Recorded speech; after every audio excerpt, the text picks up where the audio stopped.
కుదరదు. నువ్వు ఈ రూమ్ లో ఉండడానికి నేను ఒప్పుకోను. నువ్వెవరే చెప్పడానికి? నేను ఉంటాను అంతే. ఉండడానికి వీల్లేదని చెప్తున్నాను కదా, బయటికి వెళ్ళు. నేను ఎల్లం. నేను ఇక్కడే అబ్బితో పాటే ఉంటాను. ఏయ్, బయటికి వెళ్ళు. ఏం చేస్తావే? యష్, దీన్ని బయటికి పంపించేస్తావా లేదా?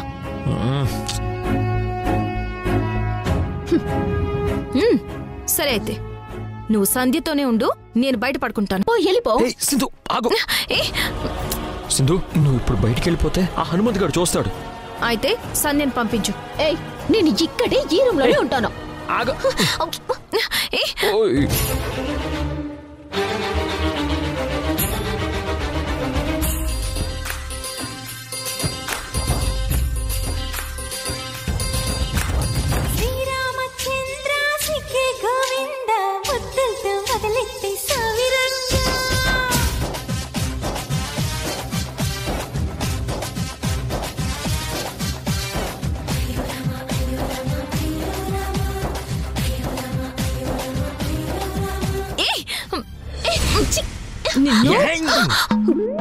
మీరిద్దరు ఆగండి, ఆగండి. సింధు, నువ్వు ఇక్కడే ఉండు, కదలకు, ఇక్కడే ఉండు. సంధ్య, నువ్వు బయటికి రా. నేను వెళ్ళను.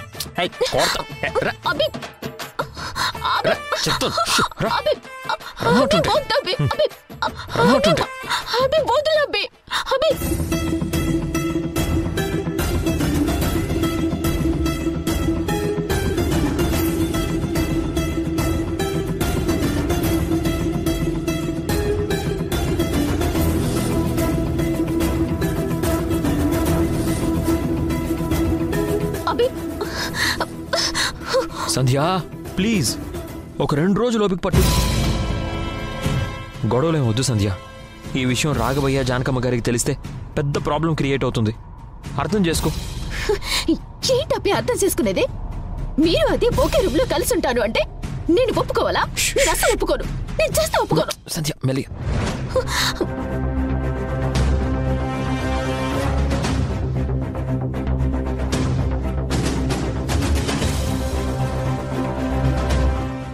యష్ ఏంటి ఎప్పుడు ఈ ఆయమ్మతో బయటికి వచ్చి రహస్యంగా మాట్లాడుతున్నాడు?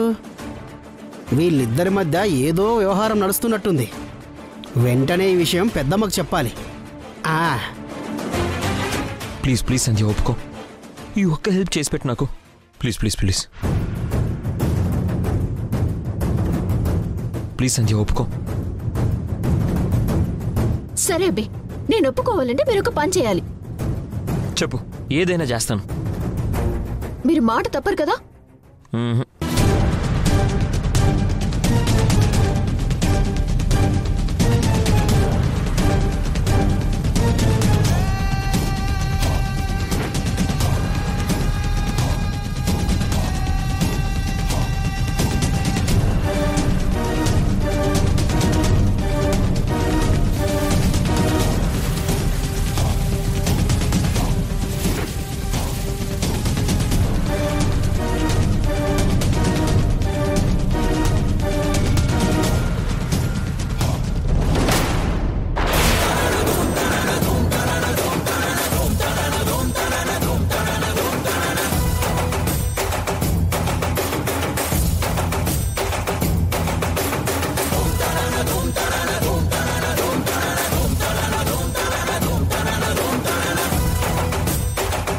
తాళిని నా మెళ్ళ కట్టండి.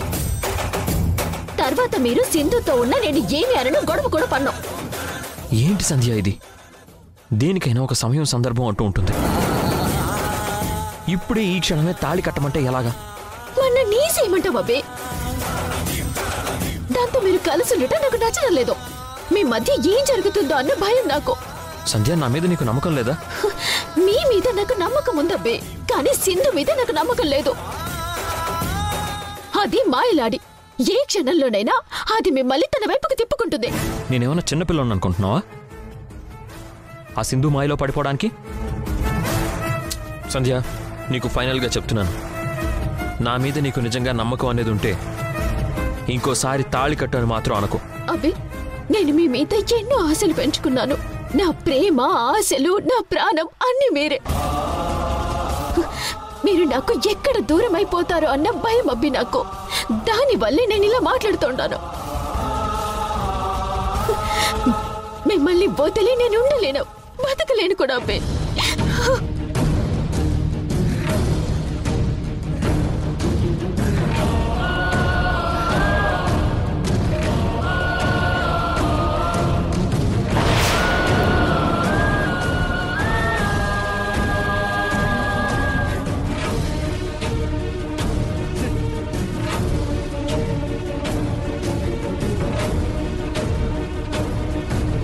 చూసావా పెద్దమ్మా, వాళ్ళిద్దరి మధ్య ఎలాంటి భాగవతం నడుస్తుందో.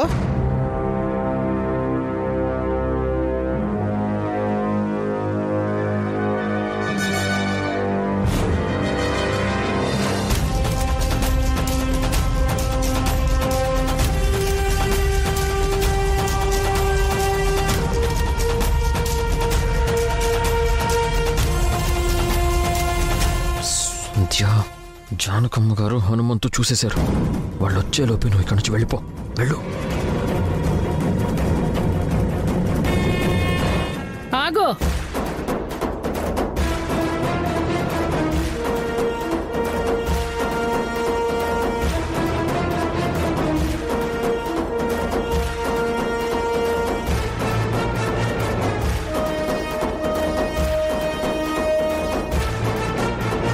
ఏం జరుగుతోంది ఇక్కడ?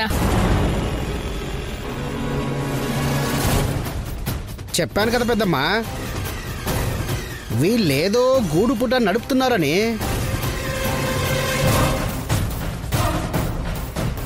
ఏంటి అడుగుతుంటే మాట్లాడరే?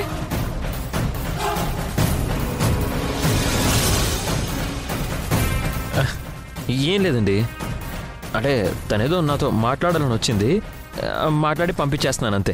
ఆ మాట్లాడేదేదో గదిలో సింధు ముందే మాట్లాడొచ్చుగా. ఇలా బయటకు వచ్చి రహస్యంగా మాట్లాడాలా?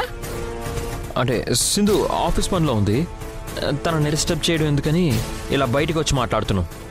తనకి ఇబ్బందనా లేక సింధు చూస్తుందనా? నేను చూశాను మీ ఇద్దరి సరసాలు, కౌగిలించుకోవడాలు.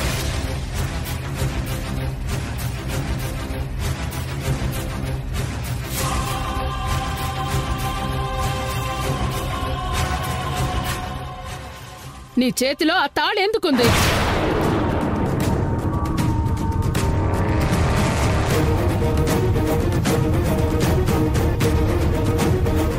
మంచిగా అడిగితే చెప్పదు పెద్దమ్మా, నేను వెళ్ళి పెద్దాయని పిలుచుకొస్తాను. పెద్దయ్య వీళ్ళకి తుపాకీ గురి పెడితే అప్పుడు నిజం దానంతటదే తన్నుకొస్తాది. ఆయనేదో ముఖ్యమైన పనిలో ఉన్నారు, అయిపోయాక అప్పుడు చెప్దాం వీళ్ళ సంగతి. పద.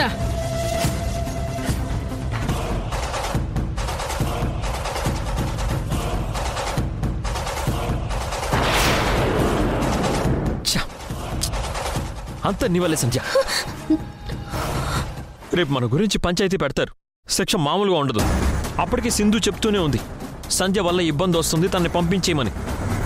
నేనే లైట్ తీసుకున్నాను. ఇప్పుడు ఏం చేయాలి? సారీ అబ్బి. అంతా అయిపోయాక ఇంక సారీ ఏంటి? ఉందా తాళిటివు?